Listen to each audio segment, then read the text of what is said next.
as we've talked about, one of the biggest things that the Phillies have been doing is really getting to pitchers. We've seen a lot of, especially starting pitchers, getting pulled early, going deep into the pitch count. Today, unfortunately, was not that. I think that was one of the differences that you noticed when you look at this game, where the Phillies weren't able to jump out as they normally do. It's been, this was the first game in about, the streak ended where they did not score first. Now that I think about it, because that number was up to... John Foley had tweeted out the numbers. Yeah, there was the Phillies were on... And now they're losing. I'm not saying like they can't handle giving up a run first, but they were. They've been notoriously in the first inning or two. Entering today, according to our own John Foley, whose work you can read on allphly.com, the Phillies had a 968 OPS in the first inning. And, just one out. Good thing not a double play.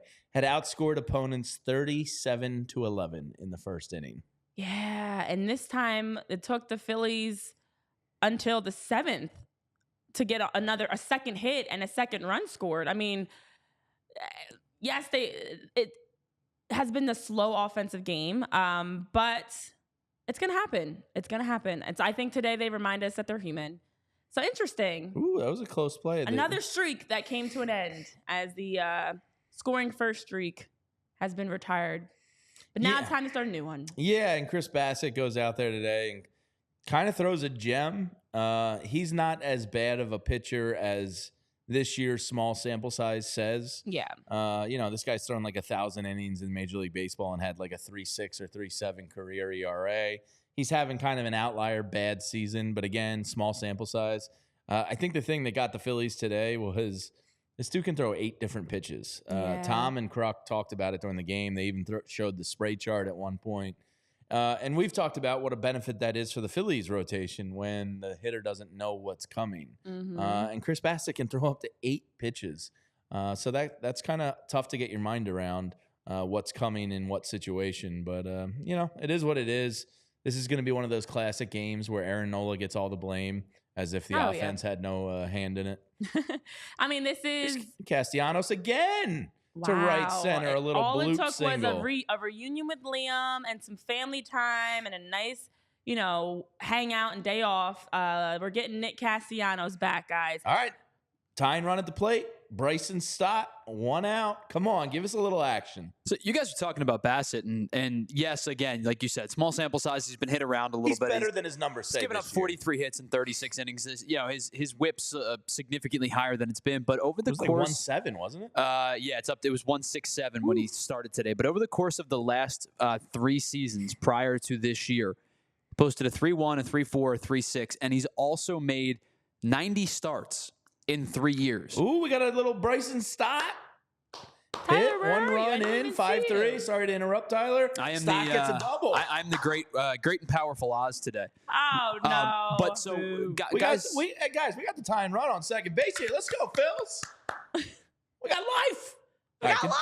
Continue, Tyler.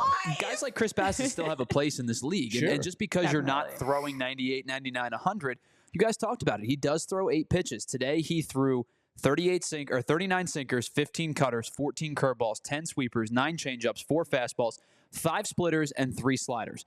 When you have a guy with a repertoire if you can get ahead, stay ahead, throw strikes, and change speeds and change eye levels, you could get guys out. Like fastball at the letters at 92 looks a whole heck of a lot harder after you just saw an overlay of like an 85 splitter and a 79 curveball, and then all of a sudden you're seeing 92, 93 at the eyes.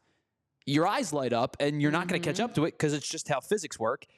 You could have a guy like Chris Bassitt who can pitch forever and have a decent amount of success doing it. Exactly. I mean, as you mentioned, for Bassitt, was able to throw 102 pitches today, 67 strikes, goes 6 1/3 innings. Cody swings first pitch and pops one out. I wasn't going to say anything because I already saw this. Why do you do this to yourself? No, it's because I'm looking at the stats and they're updating in real time and we're behind. So I already knew. I unfortunately knew. I didn't ruin it for you, at least. But Bassitt just gave up 3 hits, and again, we saw 2 of those in the later on in the game. It took a while for the offense to even get going today, and that's a big credit to the way that Bassitt was pitching. And He's made it really tough for this offense that's been lights out. Come on, Whit. Get your former team back. I mean, 16 whiffs today, 6 off the sinker, 3 off the cutter, 4 off the curveball, 2 on the sweeper, and 1 on the slider. You got to swing and a miss on 5 different pitches today. I mean, you tip your cap when you got to tip your cap. Bassitt was really good today. You know, we talked enough about today. Last night was pretty great, and then we'll look ahead to the Marlins series here. Last night was great. I mean, Bryce Harper hits another grand slam.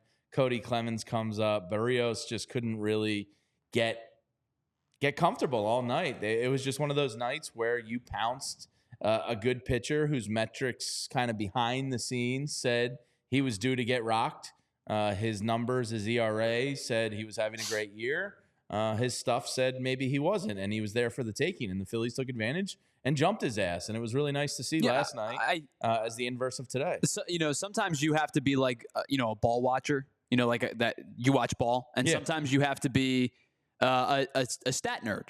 And sometimes you have to find and most of the time I think you have to find a balance in the middle. You have to find yourself in the middle most of the time. And we talked about it before the show yesterday, was the fact that like all of his advanced metrics were showing that he probably could be susceptible to be hit around a little bit at some point coming up. But also true can be said that through 7 starts, he's posted a 1.4 ERA.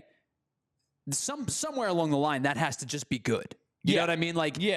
So we were talking about kind of a little bit of both. And the one that the positive outcome for the Phillies came true yesterday, where his expected batting average, his expected OBP, his weak contact numbers were low, his hard contact numbers were high. And it just so happened that in the game yesterday, he got hit around a little bit, and the Phillies took advantage. So, Berrios has been good this year. Don't get me wrong.